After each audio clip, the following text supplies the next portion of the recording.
the structures that you want to know on GMC, there are many aspects to this.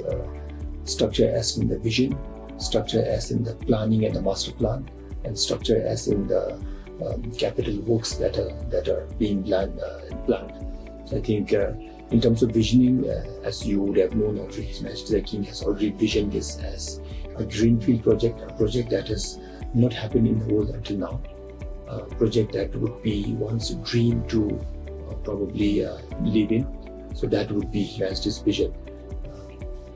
In terms of physical activities, we needed to have good communication network, both air as well as land connectivity, which is being worked out.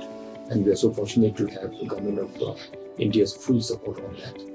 In terms of cities' physical infrastructure, you might be aware that it is being designed by Copenhagen-based consulting firm called Big Angles Group. And then we have hired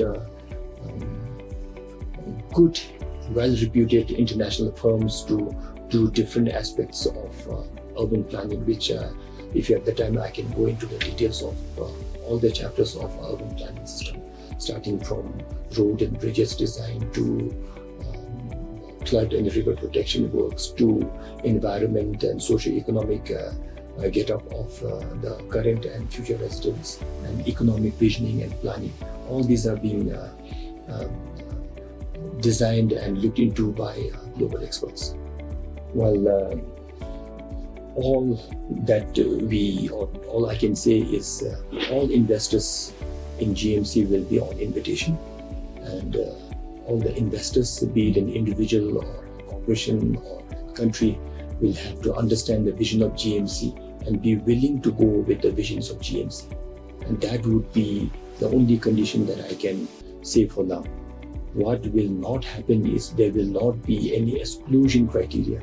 As long as the principles and visions are set and agreed, I think any individual or nationality or nation should be allowed to do business with the GMC. Physically, Gelephu is bordering the state of Assam.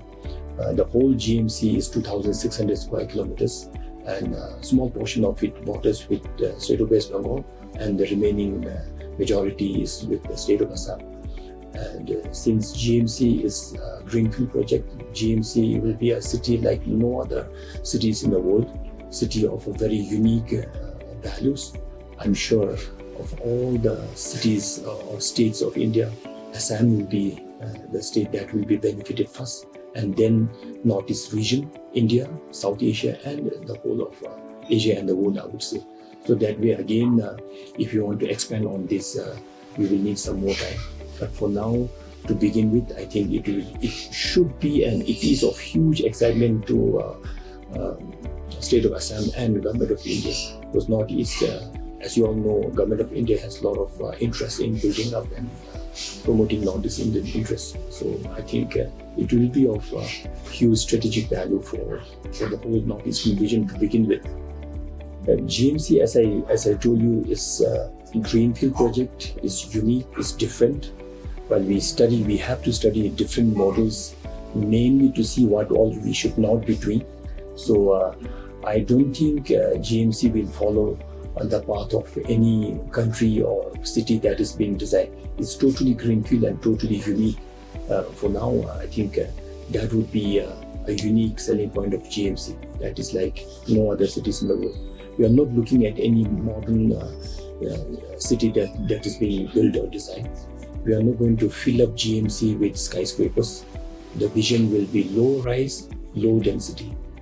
A place that is absolutely clean, one of the safest places on earth, one of the cleanest. The energy requirement should be abundant and absolutely green and renewable. So these are the special features that we are looking at. So I really don't think there'll be one template that I can quote for now that we are going to apply on GMC. It's something totally different.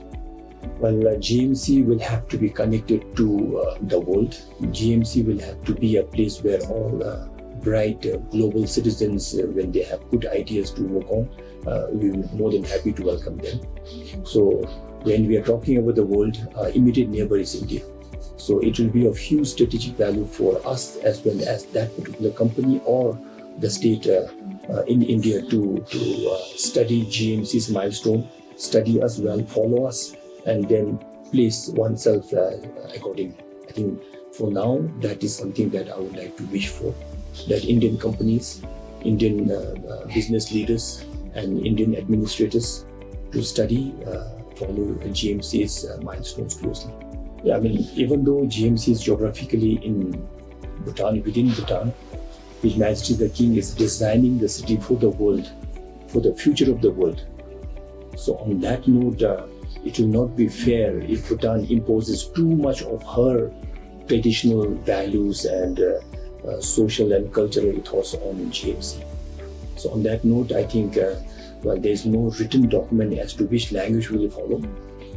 The language that comes on your mind when you talk about a city that is for the world, that is for the future of the world, I think that language must prevail.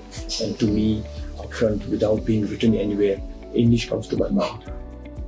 In terms of doing business, as I said, again, it will not limit or exclude any individuals or countries or companies, as long as their business ethos goes in line with the vision of GMC.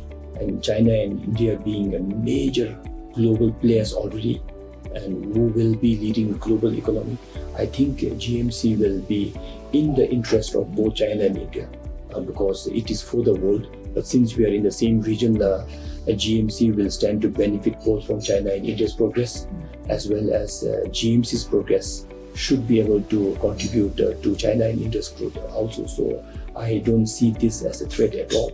It should be complementary. As you all can see, we are a small country wedged between China in north and India in the south. While China and India have their own differences, we are very friendly with both the countries. That's why, being so small, yet we are able to go around preaching on the principles of gross national happiness. So I think a lot of this credit goes to a good, friendly attention that we receive both from South India as well as North China.